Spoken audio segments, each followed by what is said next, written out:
नमस्कार। ज्योतिष शास्त्र में श्रद्धा और विश्वास रखने वाले सभी जातकों का पारलौकिक जगत चैनल में बहुत बहुत स्वागत है।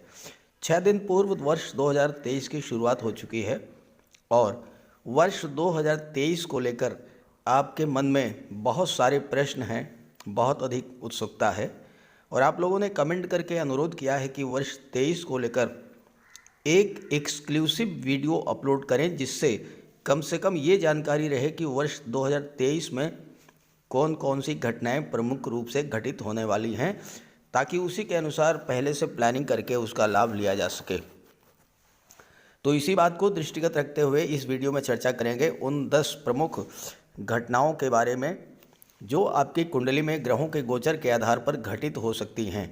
लेकिन इससे पहले चर्चा कर लेते हैं वर्ष 2022 में घटित कुछ प्रमुख घटनाओं के बारे में, जिनको लेकर आपके जीवन में बहुत अधिक संघर्ष बढ़ा होगा और बहुत अधिक कष्ट झेलना पड़ा होगा।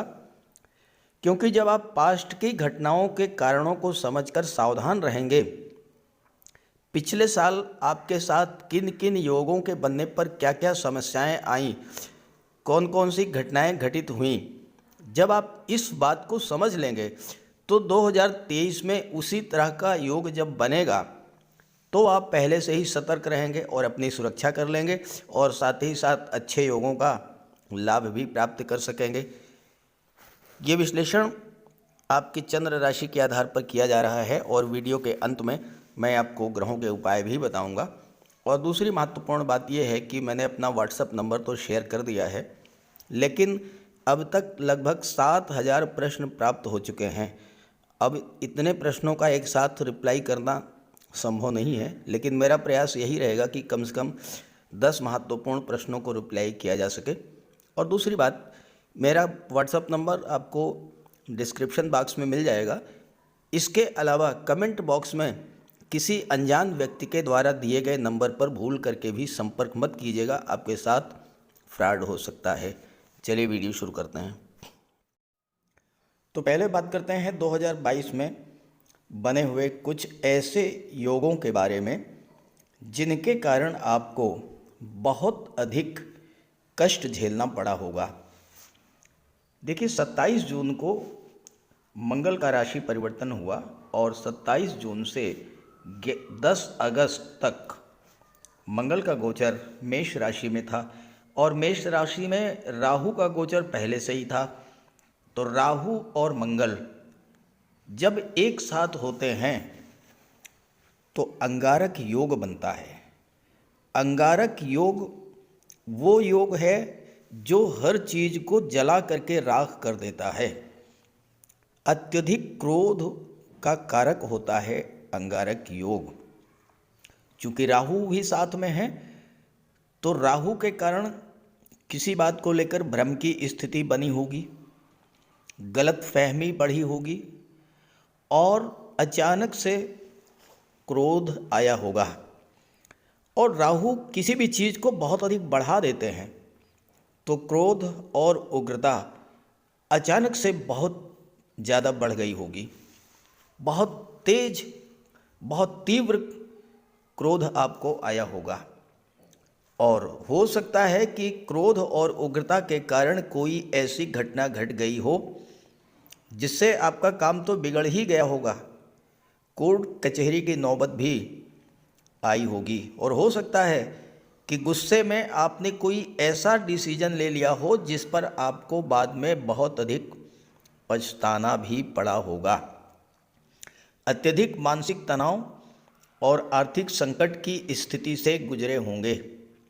खर्च बेतहाशा बढ़ गया होगा। अस्पताल और कोर्ट कचहरी के चक्कर लगा लगा करके आप परेशान हो गए होंगे। बनी बनाई योजनाएं आपकी बिगड़ गई होंगी। जीवन साथी या बिजनेस पार्टनर के साथ भी तनाव की स्थितियां बनी होंगी और माता के स्वास्थ्य में, पिता के स्वास्थ्य में भी कमी देखने को आई होगी। इसके अलावा 16 जनवरी को सूर्य का गोचर कर्क राशि में हुआ और 16 जुलाई से लेकर के 17 अगस्त तक सूर्य का गोचर कर्क राशि में था और शनि का गोचर मकर राशि में। सूर्य और शनि का दृष्टि संबंध बना। ज्योतिष शास्त्र में सूर्य और शनि के संबंध को अत्यधिक खराब माना गया है, क्योंकि सूर्य और शनि एक दूसरे से शत्रुत्व व्यवहार करते हैं। तो शनि की दृष्टि पड़ने से सूर्य पीड़ित हुए और सूर्य की दृष्टि पड़ने से शनि पीड़ित हुए। सूर्य क्या है? ग्रहों के राजा हैं, और जब राजा ही पीड़ित हो तो क्या हुआ होगा? सूर्य पिता के कारक हैं, पिता को कष्ट हुआ होगा। सूर्य आपके आत्मविश्वास के, आपकी विल पावर के कारक हैं, तो आत्मविश्वास में कमी आई होगी, इच्छा शक्ति में कमी आई होगी। सूर्य शासन प्रशासन और सरकारी नौकरी के कारक हैं, वहाँ भी स्थितियाँ आपके अनुकूल नहीं रही होंगी। वर्कलोड बढ़ा होगा, अधिकारियों का, सहयोगियों का साथ नहीं मिला होगा। प्रमोशन, वेतन वृद्धि का मामला था, उसमें भी रुकावट आई होगी। अगर आपका कोई काम सरकारी अधिकारियों से था, वह कार्य भी आपका प्रभावित हुआ होगा। शिक्षा प्रतियोगिता के क्षेत्र में भी बाधाएं आई होंगी। और चूँकि शनि जब पीड़ित हुए, तो शनि क्या है? कर्म के कारक हैं, तो आपको कार्य क्षेत्र में तरह तरह की विघ्न बाधाएं झेलनी पड़ी होंगी। पहले तो कोई काम आप शुरू ही नहीं कर पाए होंगे, और अगर आपने किसी तरह से काम शुरू कर दिया होगा, इतनी रुकावटें आई होंगी कि आपने काम छोड़ दिया होगा। सूर्य और शनि के पीड़ित होने के कारण जो जातक हार्ट पेशेंट थे, जो हाई ब्लड प्रेशर के शिकार थे, ऐसे जातकों को हार्ट प्रॉब्लम्स बढ़ी होंगी, एंजाइना पेन की प्रॉब्लम बढ़ी होगी, ब्लड प्रेशर बढ़ा होगा, हो सकता है कि माइनर अटैक भी आया हो, नेत्र कष्ट भी हुआ होगा। और शनि के कारण आपको जोड़ों में दर्द, पिंडलियों में दर्द, घुटनों में दर्द, वायु विकार, आर्थराइटिस, एनीमिया, पीलिया, फ्रैक्चर, हड्डियों का टूटना, ये सब समस्याएं आपको शनि के कारण झेलनी पड़ी होंगी। और इसके अलावा शनि के कारण आपको 29 अप्रैल से 12 जुलाई के बीच में विशेष परेशानी झेलनी पड़ी रही होगी, क्योंकि शनि अत्यंत मंद गति से गतिमान होते हैं, और जब एक ही ग्रह 2.5 महीने में 2 बार राशि परिवर्तन करे, तो आप सोच सकते हैं कि कितनी उथल पुथल मची होगी।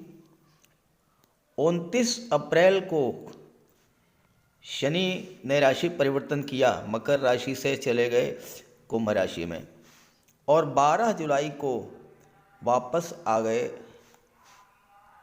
मकर राशि में। तो 2.5 महीने में 2 बार राशि परिवर्तन किया, और इसी बीच में बकरी भी हो गए, तो इससे भी बहुत अधिक परेशानी आपको झेलनी पड़ी होगी। और जो तीसरी घटना रही वो ये थी कि वर्ष 2022 में 2 बार चंद्र ग्रहण और सूर्य ग्रहण पड़े, 30 अप्रैल और 10 मई को, और उसके बाद 25 अक्टूबर और 8 नवंबर, 2 बार सूर्य ग्रहण, 2 बार चंद्र ग्रहण। तो 30 अप्रैल और 16 मई, इसके आसपास का जो एक सप्ताह का टाइम पीरियड रहा, वो आपके लिए कष्ट कर रहा होगा। और ऐसे ही 25 अक्टूबर से लेकर के 8 नवंबर के बीच का जो समय है, इसके एक सप्ताह पहले और एक सप्ताह बाद का समय, वो आपके लिए कष्ट कर रहा होगा।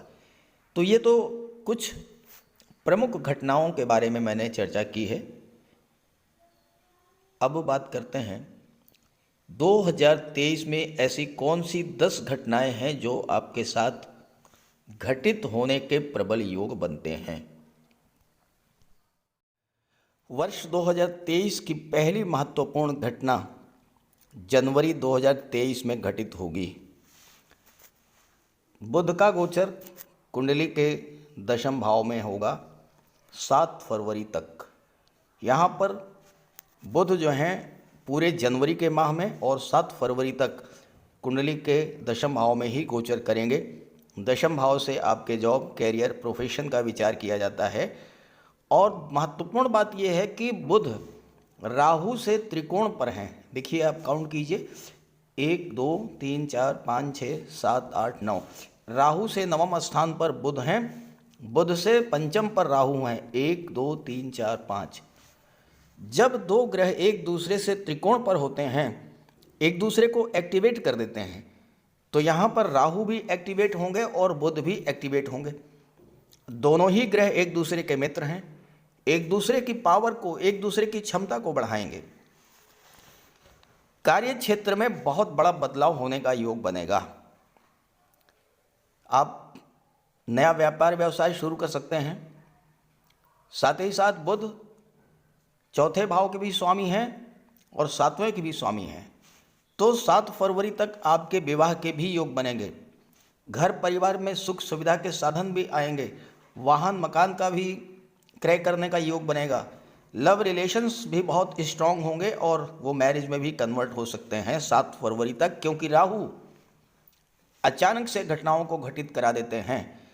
और जो जातक बुध से संबंधित, वाणी से संबंधित कार्य कर रहे हैं, शिक्षक हैं, वकालत के क्षेत्र में हैं, काउंसलर हैं, फाइनेंस या एजुकेशन सेक्टर से जुड़े हैं, जो जातक शेयर मार्केट से जुड़े हैं, जो जातक आईटी सेक्टर, कंप्यूटर, कम्युनिकेशन या मैनेजमेंट के क्षेत्र से जुड़े हुए हैं, ऐसे जातकों के कार्य क्षेत्र में अचानक से बहुत बड़ा परिवर्तन देखने को मिलेगा। सकारात्मक भी हो सकता है और नकारात्मक भी हो सकता है। ये इस बात पर निर्भर करता है कि आप राहु को किस तरह से मैनेज करते हैं। और उसके लिए राहु का सीधा सा उपाय है, आप अपनी प्लानिंग्स को किसी को भी शेयर मत कीजिए। क्या करने जा रहे हैं आप, क्या भविष्य की आपकी योजना है, किसी को शेयर मत कीजिए। व्यापार के क्षेत्र में राहु आपको बुलंदियों पर पहुंचाने की क्षमता रखते हैं। शर्त यही है कि बिना किसी डर के व्यापार का विस्तार कीजिए और योजनाओं को शेयर मत कीजिए। ये स्थिति 7 फरवरी तक रहेगी आपके जीवन में। दूसरी जो महत्वपूर्ण घटना है वो 17 जनवरी को घटित होगी।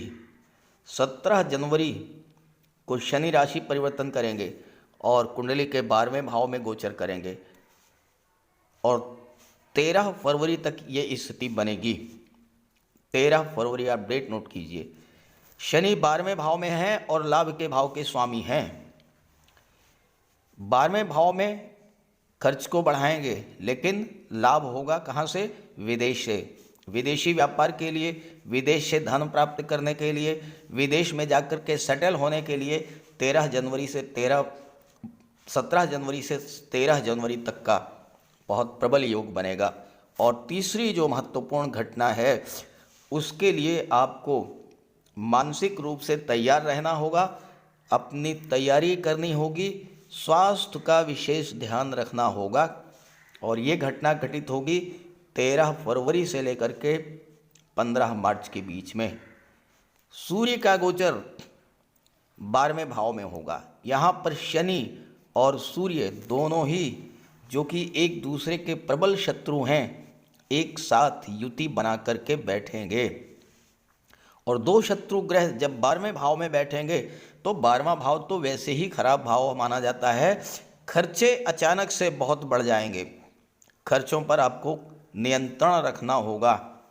12वां भाव अस्पताल और न्यायपालिका का होता है और इस समय चूंकि सूर्य और शनि की दृष्टि 6वें भाव पर पड़ेगी, रोग के भाव पर, वो जातक जो कि हार्ट पेशेंट हैं, हाई ब्लड प्रेशर के शिकार हैं, उन्हें विशेष सावधानी बरतनी पड़ सकती है।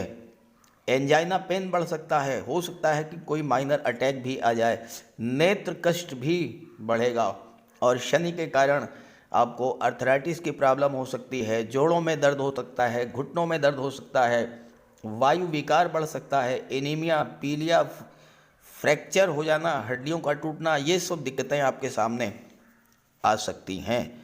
और चूंकि शनि की दृष्टि धन के भाव पर पड़ेगी तो धन का संचय भी नहीं होगा, खर्च इतना ज़्यादा बढ़ेगा कि आप कोर्ट कचहरी के चक्कर लगाते लगाते और अस्पताल के चक्कर लगाते लगाते परेशान हो जाएंगे।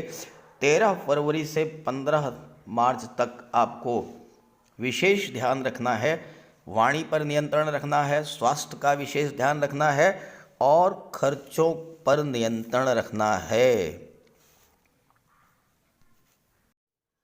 चौथी जो महत्वपूर्ण घटना है उसका संबंध मंगल से है।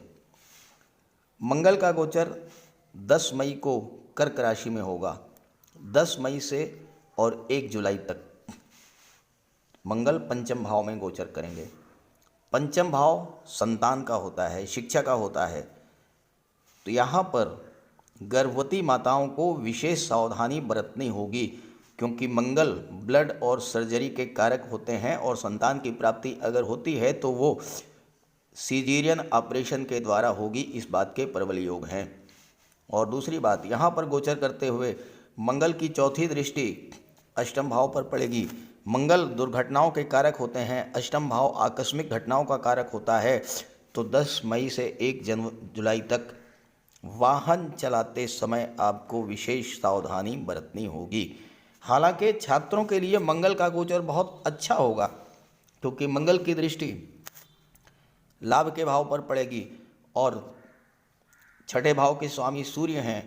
सूर्य जो कि शासन प्रशासन, न्यायिक सेवा, विदेश सेवा, राजनीति के कारक हैं, वो छठे भाव नौकरी के भाव के स्वामी हैं, मंगल के परम मित्र हैं। तो मंगल से संबंधित क्षेत्रों में जो जातक, जो छात्र आर्मी, एयरफोर्स, नेवी, मिलिट्री में जाना चाहते हैं, मेडिकल और सर्जरी के क्षेत्र में जाना चाहते हैं, इंजीनियरिंग और टेक्नोलॉजी के क्षेत्र में जाना चाहते हैं, उनके लिए नौकरी के द्वार खुलेंगे। और मंगल की अष्टम दृष्टि आपके लग्न भाव पर 12वें भाव पर पड़ेगी। तो 12वें भाव में मंगल की दृष्टि और यहाँ पर शनि बैठे हुए हैं, तो थोड़ा सा स्वास्थ्य के लिए विशेष सावधानी आपको बरतनी होगी। अब आप कहेंगे कि मैं आपको डरा रहा हूँ।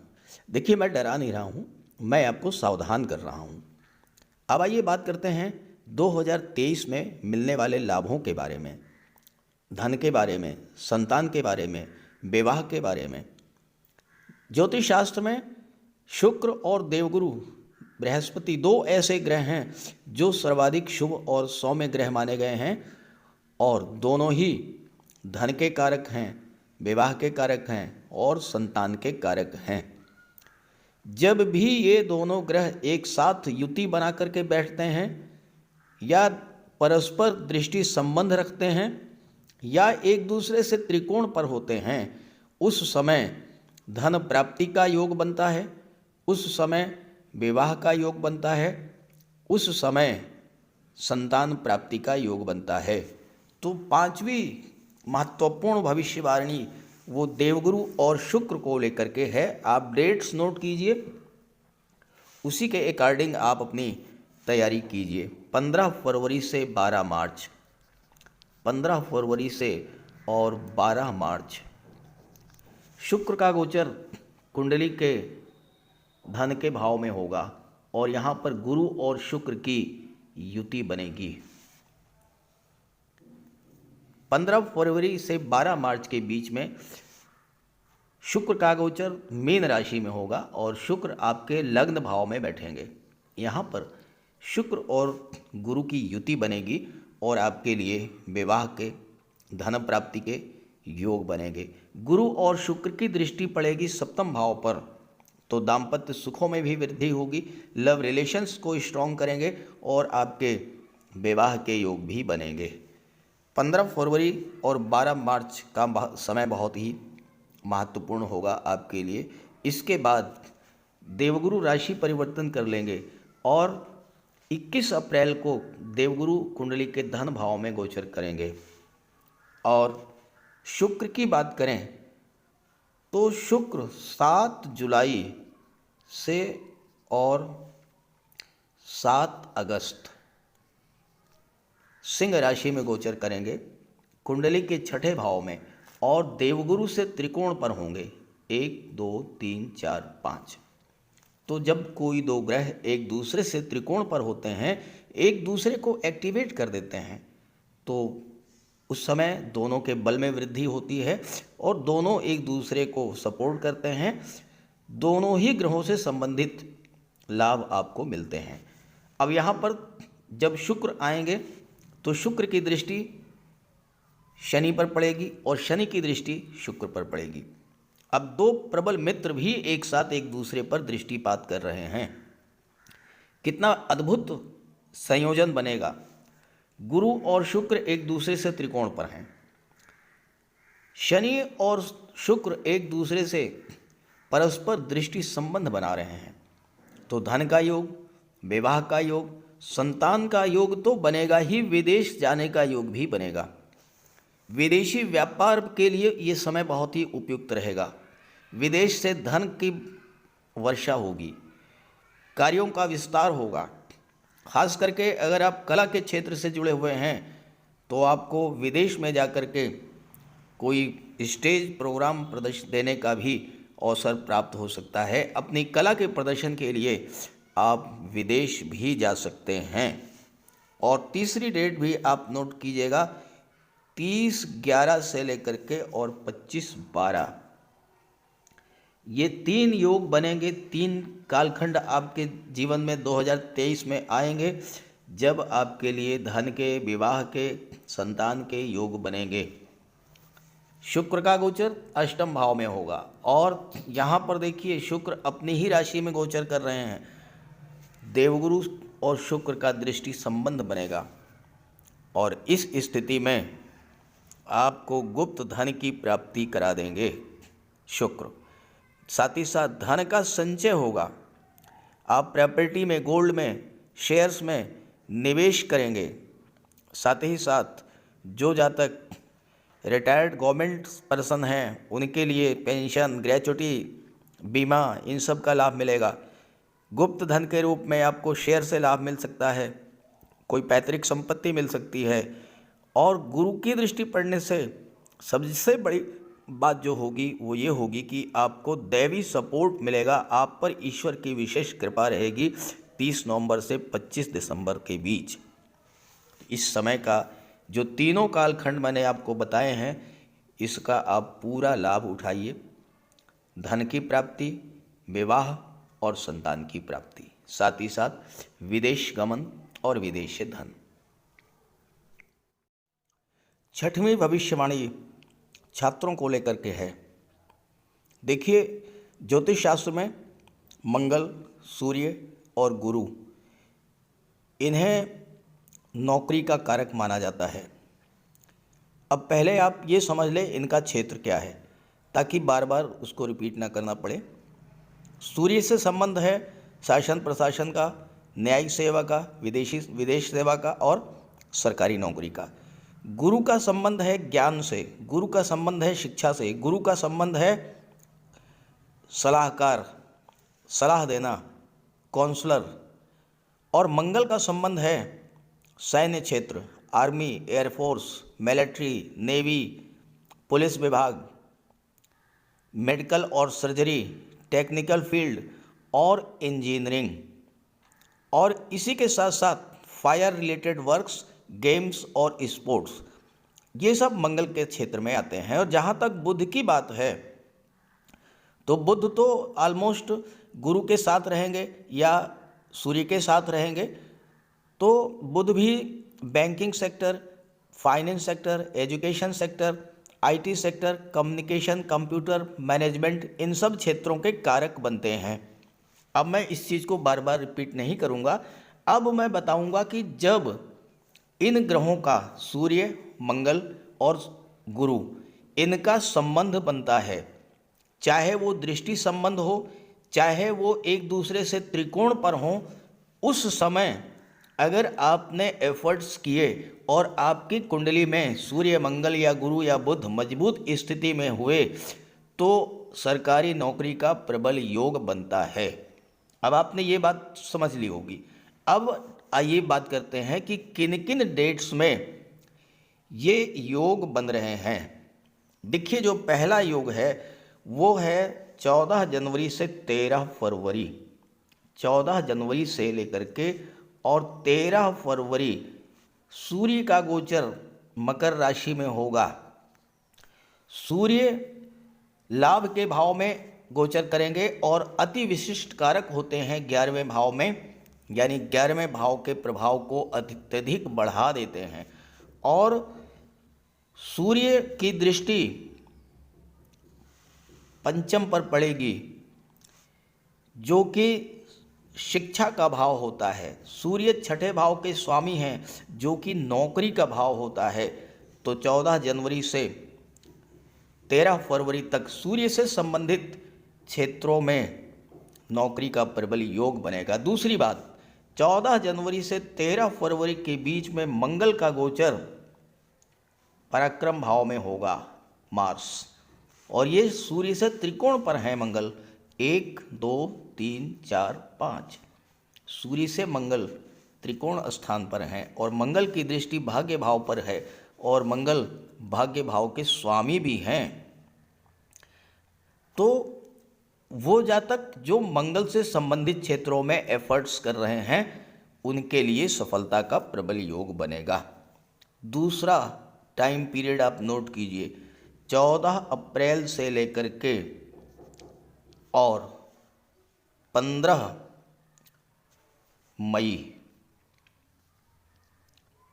14 अप्रैल से लेकर के और 15 मई, 15/5 सूर्य का गोचर मेष राशि में होगा और यहाँ पर सूर्य देवगुरु के साथ युति बना करके बैठेंगे। मेष राशि सूर्य की उच्च की राशि है।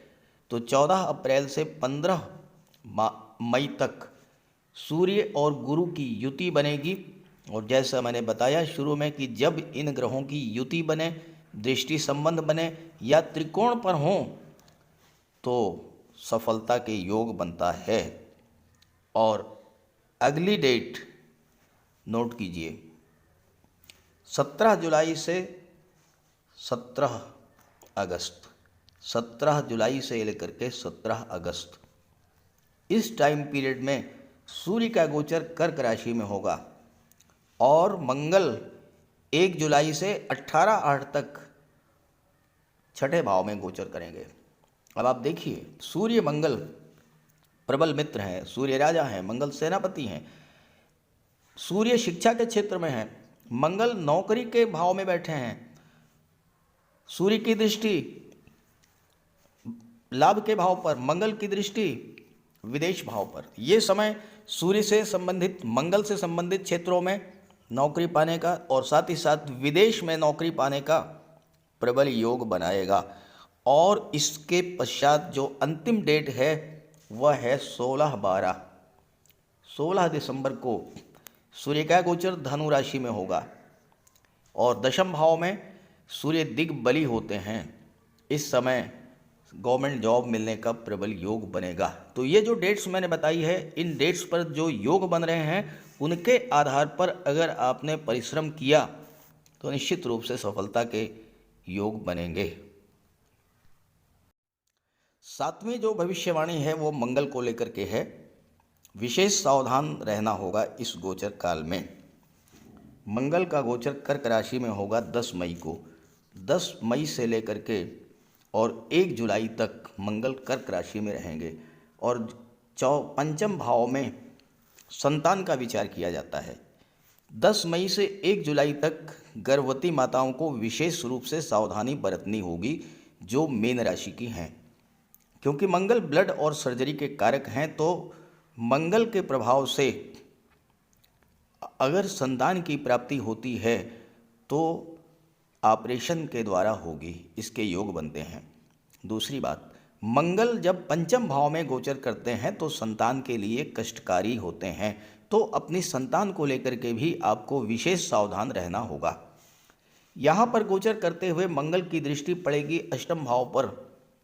मंगल ब्लड, सर्जरी, दुर्घटना इनके कारक होते हैं और अष्टम भाव आकस्मिक घटनाओं का होता है। तो वाहन चलाते समय आपको विशेष रूप से सावधान रहना होगा। 7वीं और 8वीं ये दोनों भविष्यवाणी आपके लव रिलेशंस को, आपके दाम्पत्य सुखों को और हाउस वाइफ्स को लेकर के है। देखिए, मंगल का गोचर 18/8 को कन्या राशि में होगा। 18/8 से और 3 अक्टूबर तक मंगल सप्तम में गोचर करेंगे, जहाँ से आपके विवाह का, दाम्पत्य सुखों का, लव रिलेशंस का, पार्टनरशिप का विचार किया जाता है। यहाँ पर मंगल सप्तम में गोचर करते हुए अगर आपने अपने वाणी पर नियंत्रण नहीं रखा तो विशेष परेशानी हो सकती है। अपने लव रिलेशंस को आपको बचा करके रखना होगा 18/8 से 3/10 के बीच में, क्योंकि मंगल की सप्तम दृष्टि आपके लग्न पर पड़ेगी और मंगल की अष्टम दृष्टि वाणी के भाव पर पड़ेगी। तो वाणी पर नियंत्रण जरूरी है, क्योंकि वाणी पर नियंत्रण अगर आपने नहीं रखा तो फिर आपके लिए लव रिलेशंस को लेकर के, दाम्पत्य सुखों के को लेकर बहुत बड़ी समस्या उत्पन्न हो सकती है। और 17/9 को सूर्य यहाँ पर आ जाएंगे। 17/9 से और 18/10 तक सूर्य का भी गोचर होगा सप्तम भाव में। तो हाउस वाइफ्स को विशेष सावधान रहना होगा। मंगल और सूर्य दोनों ही अग्नि तत्व ग्रह हैं और दो अग्नि तत्व के ग्रह जब सप्तम भाव में बैठ जाएं तो फिर आप समझ सकते हैं कि स्थितियां कितनी खराब हो सकती हैं। इसलिए 17/9 से नहीं बल्कि 18/8 से लेकर के और 18/10 तक ये 2 महीने का समय रहेगा। बहुत ही क्रूशियल टाइम रहेगा। बहुत ही सावधान रहना पड़ेगा आपको और वाणी पर नियंत्रण रखें, व्यवहार संतुलित रखें, एक दूसरे की बात को सुनें, एक दूसरे को समझें। किसी भी तरह का तनाव दाम्पत्य जीवन में या लव रिलेशंस में ना आने दें। विशेष सावधानी बरतना होगा। विशेष तौर से आपको बचाना होगा अपने लव रिलेशंस को और दाम्पत्य जीवन को 18/8 से लेकर के 18/10 तक। नवी भविष्यवाणी व्यापारियों को लेकर के है। व्यापारियों के लिए जनवरी, फरवरी और मार्च तीनों ही महीना बहुत ही अच्छा रिजल्ट देने जा रहे हैं। जैसा मैंने शुरू में बताया कि बुध का गोचर 7 फरवरी तक दशम भाव में रहेगा। व्यापार के लिए बहुत ही श्रेष्ठ समय रहेगा। व्यापार के कारक शुक्र और शनि भी होते हैं। 22 जनवरी से और 15 फरवरी तक शुक्र का गोचर 12वें भाव में होगा। शुक्र 12वें भाव में अति विशिष्ट कारक होते हैं और यहाँ पर शुक्र और शनि की युति बनेगी। 2 प्रबल मित्र। शनि के प्रभाव से शुक्र के बल में वृद्धि होगी। शुक्र 12वें भाव में अति विशिष्ट कारक भी होते हैं। विदेशी व्यापार के लिए ये समय अत्यंत श्रेष्ठ होगा। और इसके बाद 17 फरवरी से और 16 मार्च, 17/2 से 16 मार्च यहाँ पर बुध भी आ जाएंगे। शुक्र तो आपके राशि परिवर्तन करके लग्न में आ जाएंगे। बुध और शनि की युति बनेगी और ये समय भी व्यापार के लिए, खास करके विदेशी व्यापार के लिए बहुत ही श्रेष्ठ रहेगा। इसके अलावा 1 अक्टूबर से और 19 अक्टूबर तक बुध का गोचर सप्तम भाव में होगा और यहाँ पर सूर्य भी होंगे। बुध सूर्य की युति भी बनेगी। यहाँ पर पार्टनरशिप में व्यापार के लिए या जो डेली इनकम से रिलेटेड, डेली सेल परचेज से रिलेटेड व्यापारी हैं, छोटे मोटे व्यापारी, रिटेल शॉप्स, इस तरह के व्यापारियों के लिए समय बहुत अच्छा रहेगा। वैसे तो पूरा वर्ष व्यापारियों के लिए अच्छा है, लेकिन जो कालखंड मैंने बताए हैं जिनमें सावधानी बरतनी है, उनको छोड़ करके बाकी सभी समय व्यापारियों के लिए अत्यंत उपयुक्त है। 10वीं भविष्यवाणी राहु और केतु को लेकर के है। देखिए, राहु और केतु 30 अक्टूबर को राशि परिवर्तन करेंगे। इसके पहले तो गुरु के प्रभाव में रहेंगे, गुरु के नियंत्रण में रहेंगे, तो राहु और केतु कोई विशेष हानि नहीं कर पाएंगे। लेकिन 30 अक्टूबर को राहु आपके लग्न में आ जाएंगे, केतु सप्तम भाव में आ जाएंगे।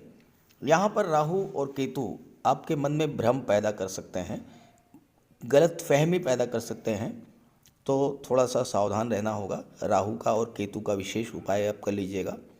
आप एक मोर पंख रखिए अपने बेडरूम में, ड्राइंग रूम में, ऑफिस में, मेन गेट पर मोर पंख लगा दीजिए। एक सुरमा काजल की तरह होता है सुरमा, तो सुरमे की एक छोटी सी डिबिया अपने जेब में हमेशा रखिए। केतु के लिए पशु पक्षियों की सेवा करते रहें, चिड़ियों को दाना डालें, और साथ ही साथ अगर हो सके तो एक कुत्ता पाल लें। और अगर कुत्ता आप नहीं पाल सकते हैं तो कुत्तों को भोजन दीजिए, रोटी देते रहिए। ये करते रहिएगा तो नवंबर दिसंबर में जो है केतु का कोई दुष्प्रभाव आप पर नहीं पड़ेगा और ना राहु का। इसके अलावा बाकी ग्रहों का उपाय कर लीजिए। तो बात करते हैं उपायों पर।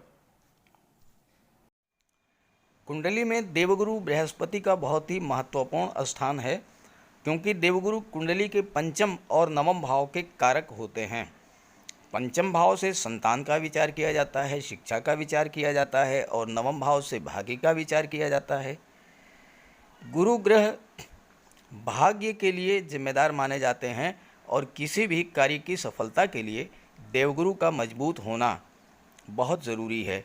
जब कुंडली में देवगुरु मजबूत होते हैं तो भाग्य का साथ मिलता है, जिस काम में हाथ डालते हैं वो सफल होता है, विवाह समय से होता है, शिक्षा अच्छी मिलती है, गुरु की कृपा रहती है, धन की प्राप्ति होती है। तो देवगुरु के लिए कुछ उपाय बताने जा रहा हूँ, उपाय ज़रूर कीजिएगा। अगर आपकी जन्म कुंडली में गुरु कमज़ोर स्थिति में है तो आपको गुरुवार का व्रत करना चाहिए। स्नान करते समय जल में आधा चम्मच हल्दी डालकर स्नान करें। स्नान के बाद पीले रंग के वस्त्र धारण करें, और साथ ही साथ केसर या हल्दी का तिलक लगाएं। और गुरुवार के दिन भगवान विष्णु की उपासना करें। घर में केले का एक वृक्ष लगा लें, उसकी पूजा करें, उसकी सेवा करें। भोजन में चने के बेसन, चीनी और घी से बने लड्डू का सेवन करें, और अपनी क्षमता के अनुसार पीले वस्त्र, हल्दी, शहद, धार्मिक पुस्तकें, इन सब का दान कर सकते हैं। अगर गुरु ग्रह कमज़ोर है तो पुखराज धारण करें, लेकिन इसके लिए किसी योग्य ज्योतिषी की सलाह ले लें। माता पिता, गुरु और बुज़ुर्गों का सम्मान करें, उनकी देखभाल करें और उनका आशीर्वाद प्राप्त करें। साफ सफाई रखें, गुरु की सेवा करें, और दही और चावल गरीबों को खिलाएं। किसी गरीब को, किसी दिव्यांग व्यक्ति को भोजन कराएं। किसी वृद्धाश्रम में जाकर के वृद्धों के साथ कुछ समय बिताएं, उनकी समस्याओं को जानें, समझें। कोई ज़रूरी नहीं है कि आप धन से ही सहायता करें, तन और मन से भी आप मदद कर सकते हैं दूसरों की, और ऐसा करने से देवगुरु अत्यंत प्रसन्न होते हैं। और जब देवगुरु बलवान होंगे तो आपको पूरा लाभ मिलेंगे। तो ये उपाय करके देखिएगा, लाभ होगा। कमेंट करके बताइएगा ताकि आपके साथियों को भी इसका लाभ मिल सके। नमस्कार।